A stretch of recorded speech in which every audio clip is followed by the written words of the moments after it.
আসসালামু আলাইকুম, সবাই কেমন আছেন? বৃষ্টির মধ্যে যদি আমরা খিচুড়ি না খাই তাহলে হয় বলুন? অফিস থেকে আসছি, সাথে সাথে আমার রুমমেটটা বলছে আপু খিচুড়ি রান্না করো। তো এখন 3-4 জন মিলে সব কিছু গুছিয়ে রান্না বসিয়ে দিলাম। রান্নাটা করে নিচ্ছি। আমি আজকে ভিডিওটা ভালোভাবে করতে পারি নাই। অফিস থেকে এসে সাথে সাথে রান্না বসিয়ে দিতে হয়েছে, তেমন কিছু গুছাইতেও পারি নাই আমি। দেখুন,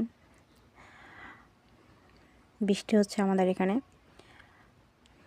প্রচণ্ড বৃষ্টি, তাই খিচুড়ি রান্না করছি। তো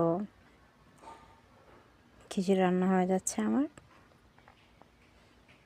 দেখুন, আলহামদুলিল্লাহ মোটামুটি অনেকটা হয়ে গেছে। আর এখানে ডিম ভুনা করেছি, মুরগির মাংস একটু বেরেস্তা দিয়ে দেব খিচুড়ির উপরে।